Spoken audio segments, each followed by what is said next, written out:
I usually prefer to think of myself as a community activist. It's an unpaid position. It's all volunteer. I've been at it for about 10 years now. And I've been able to keep at it because I love this place. I love Buffalo.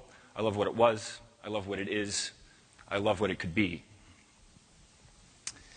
And I struggled with the idea of putting this presentation together in only 18 minutes. I've done a lot of these types of slideshows on zoning.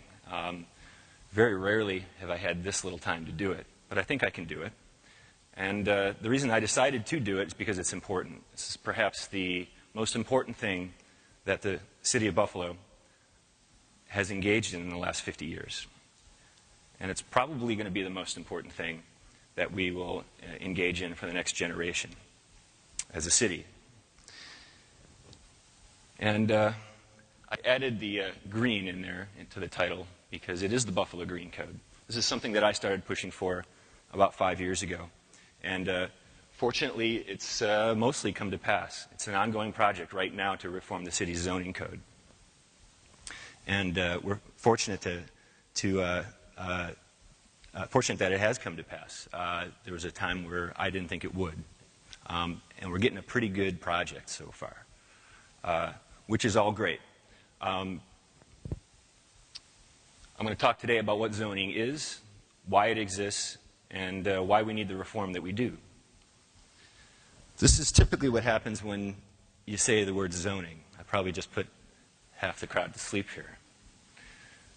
It conjures up images of, bureaucracies and land use lawyers and zoning hearings and stuff like that. But the first lesson about zoning is it's not about zoning. Right? It's about the place you love. It's about your neighborhood. It's about your city. It's about making your city and your neighborhood or the town that you live in a better place. A place that's worth caring about. A place that's worth investing in. Leaving it better than you found it. Zoning can be a tool for all of that. It can help or hinder that whole process. Fortunately, in our history, we've had a lot of folks who had some vision and cared about this area, probably starting with Joseph Ellicott, the guy who laid out our original city plan. It was based on Washington's plan, which is why we got that great radial street system that we got. Right? And here's a guy, along with DeWitt Clinton and others, who envisioned a city here long before it was even a village. It was just a frontier outpost. And into Buffalo's plan, he infused all of that great stuff that he got from Washington, D.C., the ideas about democracy, and all the best principles of urban planning at the time. And then starting in the 1860s, as the city grew and grew, we outgrew the original Ellicott plan. And the city leaders brought in a guy by the name of Frederick Law Olmsted, who had previously designed Central Park. And Olmsted proposed not just a park, but a whole coordinated system of parks and parkways. We have to keep in mind that Olmsted was not planning parks. He was planning city. He was doing city planning, using parks as a big tool. So Buffalo got the very first coordinated system of parks in the nation. And between Ellicott and Olmsted, we got some great places, the places that we cherish today. Here's Niagara Square, about 1914. This is Richmond Avenue, one of the major parkways in the Olmsted system, in the 1920s sometime. And these are the places that we love to put on postcards today and take photographs of. These are our most cherished spaces. It's our legacy. And we do some great planning today. Award-winning plans like the Queen City Hub and the Buffalo Comprehensive Plan. Some great stuff going on. This is one happens to be for the Inner Harbor. The problem with plans, though, is they're just that. Unless there's some implementation mechanism for the plan, oftentimes they just sit on the shelf and collect dust. So planning is good, but implementation is better.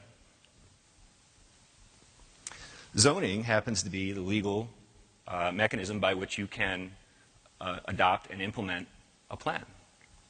A lot of cities are doing this now. So, if you've got a great community vision and you've come to some consensus on it, you've got to roll that into your zoning code.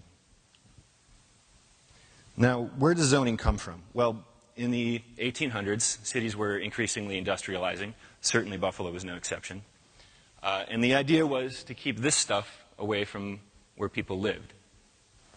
There were a lot of noxious uses in the 18th century and, the 19th century and early 20th century industrial city. Separation was good. The big technical achievement of early zoning was segregation or separation of use. You kept the factories away from the people. This is a pretty good example, too, because apparently they were wise enough to put that downwind or downwind from the neighborhoods. But it's not enough. An odd thing happened in the middle of the 20th century as we came out of World War II. We started focusing a lot on the automobile and planning around the automobile. And you can see this, the top area there is typical sprawl zoning, suburban style zoning. And the idea was not just to separate the incompatible uses or the noxious uses from where people live, but to separate all uses. Where you live, where you work, where you shop, where you play, were all completely separate zones. And the idea was you drive between them. You get in your car and you drive between them. All other modes of transport out in the suburbs don't work. And that's because that pattern is built into the suburban zoning. If you look at a traditional neighborhood at the bottom, most of those uses are integrated. Right? You've got the center of town, which might be a mall or a commercial strip or commercial area. You got apartments, schools, residences, all kind of integrated together, usually on a fairly tight block pattern and walkable. It's pretty easy to see the difference between these two patterns. If you ever wondered why most suburbs look the same, no matter where you go in the nation, because they all have the same zoning. They all have the same separated use zoning. So the default setting for conventional zoning, as we're going to call it, is on the left. That's legal. You can build as much of that as you want. You can't build what's on the right. A traditional neighborhood is off limits. If that's what you want for your community, if you're in a town or a neighborhood that's not getting the type of development you think you want, don't blame the developers. Don't blame Walmart. They're not evil. Well, they might be evil, but not in this case. Right? Take a look at your own zoning code, your own laws. They're probably prescribing something like what's on the left. And what's on the right, you can't build. Our current zoning code in Buffalo dates from 1951, and there's a lot wrong with it. It's a sprawl-based zoning code in some ways, and it renders about 75% of our R2 residential districts illegal. You can't rebuild on an existing lot because the lot's not wide enough. This is just one example of how our code has slowly been hurting us over the years. Perhaps Peter Katz said it best, though. We need to go to a new system. We need to look at the streets we like and the public spaces we like and write the rules to get more of what we like and less of what you don't. The problem with conventional zoning is it doesn't do that. It usually relies on arbitrary formula that determine density and use, and then after that you hope for the best. So conventional zoning is the wrong tool. It's certainly an inadequate tool for most communities to get the type of development that they want. So why a new zoning code? Well, ours is old, dates from 1951. According to the dictates of the time, it's automobile-oriented. Controls mainly density and use through some arbitrary formula. Size, location, height, and the design of buildings is often not addressed. It's not based on any recent community planning or vision. And it's been changed, amended, and overlaid a bunch of times. It's a confusing mess of a document, hundreds and hundreds of pages. It contradicts itself. So as a result, it's really haphazardly enforced. Nobody really knows what it says or what it means or what's expected. There are other reasons too. We want to realize the vision of these community plans. We spent a lot of time and effort over the last several decades with a lot of community planning. It'd be great to implement some of that. We want to encourage walkable mixed neighborhoods, the things that make this city the special place that it is. These days, of course, we want to try to integrate environmentalism and urbanism. That's why it's called the Green Code. We'll get to that in a little bit. And we want to create a concise, user-friendly document. These are some pages from our current code. It's very text-heavy. It concentrates mainly on what you can't do. Conventional codes are typically what you call restrictive. They focus on what you can't do. There's a long list of what you can't do. There's a new type of code over the last couple decades called the form-based code. And they're much different. Right off the start, you can see there's quite a difference between a typical conventional code and a form-based code. They're much shorter and much easier to read. They concentrate on, and they use a lot, make liberal use of graphics and tables. And here's a kind of a quick matrix of all the basic differences between them. I won't go through every one. But form-based codes, the main difference is they dictate the form of development, the design of the development, rather than simply the use. And they are related, usually directly to the community's plan. So you can think of a form-based code as using some of the same tools that conventional codes use density, and parking. But those are usually subordinate to design. Design is the big missing piece that brings it all together. That allows the community to get the type of development that it really wants. I'm going to quote the unfortunately late Steve Jobs. There's a misconception about the word design. Design is not how it looks, it's how it works. And the same can be applied to zoning and urban planning. Visualization tools are very helpful. Denver right now is undergoing a zoning reform. A very, very good one, by the way. It's also form-based.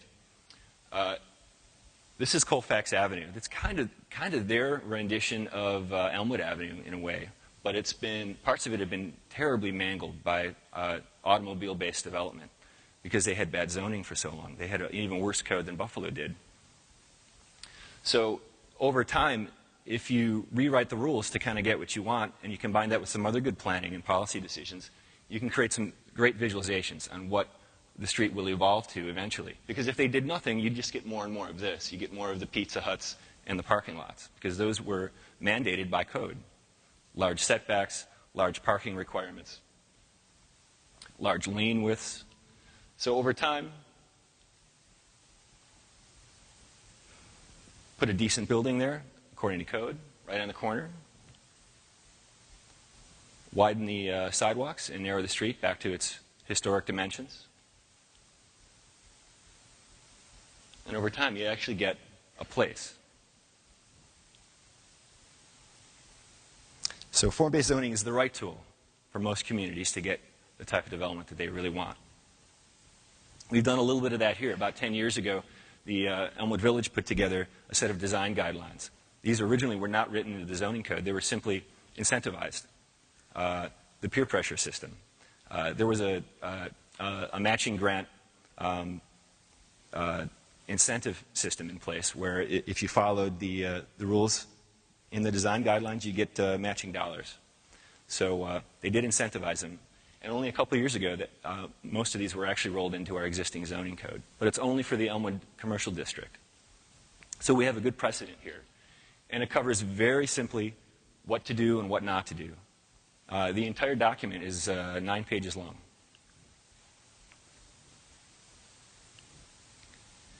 And some of the stuff that was built under the design guidelines is fantastic. Here's the Lexington Food Co-op. And the salient point here is not that this is a great building, and it is, but that it started to add value to all the properties around it. Right? Within a year after the Lexington went in, we started to see massive investment in all the adjoining properties. Right? So you get good development, it gets copied, it adds value to the whole neighborhood. Well, one of the basic tools that our new code is going to be based on is called the Transect. And this is probably the crux of my talk here. It's a public domain, open source. It comes from something called the Smart Code, which is a public domain and open source code written by some very, very smart urban planners around the country. It's a template. You can customize it to your own city, and you basically download the DNA of your own city into it and locally calibrate it. And, of course, it's Transect-based. You can kind of think of the Transect going back even centuries, right, to what's called a natural transect here. Biologists or naturalists, when they study the natural environment, this is a cross-section from the Atlantic Ocean to the Intercoastal Waterway, probably representative of the east coast of the U.S. And you can divide this cross-section up into different zones that represent different habitats, right? So the fishes that live on the left-hand side there in the ocean can't live on the sand dunes, and the trees that live on the sand dunes don't live in the water, right? Each one of these zones is kind of arbitrarily thrown together, but you can start making sense of this landscape by dividing it into its requisite habitats. This is something from the 19th century here, basically aligning human activities with the landscape. You know, in the mountains you mine, and the woodman chops the trees down, the hunter, you know, kills the game, and so on, right? This is kind of based on exploitation, but you can start to see that each of these activities has its own place in the geography. Here's one that was done in 1926 by the Regional Planning Association of America for Western New York. This is a regional transect, and it starts to divide up the different places on the landscape that are best for different types of activities. So the urban-to-rural transect is something that the new code is based on. All right, you can divide the most rural to the urban core up into 6 general zones there of urbanism. In this case, they're called T1 through T6. Don't worry, this is as technical as it gets. And then a special district for things like college campuses or industrial complexes that don't fit kind of like the normative regular urbanism. What it does is it avoids the one-size-fits-all trap of conventional zoning. Conventional zoning typically has only 1 or 2 housing types, only 1 or 2 types of streets. It's actually not a very diverse code, and it doesn't produce very diverse outcomes. The thing with the transect is there's a place for everyone, right? No matter what type of lifestyle you like, you can find a place for it along the transect. If you take a look at, for instance, like if you take a look at the fence in the upper left-hand corner there, that would look kind of silly downtown, right? And that building would look kind of dumb along that country road, right? There's a place for all of the ingredients that make up each one of these places. It's a great sorting mechanism. It starts to make sense of urbanism, right? Even lampposts can be sorted along the transect. Each city has its own unique transect, from the most rural to the most urban. Most cities don't go very rural, so you see these 4 cities, and of course Buffalo has its own. We're very similar to Washington, by the way. We kind of know why now. We're designed basically by the same folks and obviously grew up at the same time. But you can do it with fences. Everyone can tell what a rural fence from a more urban fence. Looks like that one got spun on me there. That was supposed to be a funny slide. All right. Well, another thing the transect-based codes should do and do is syncing the private frontages and the private properties with the public space.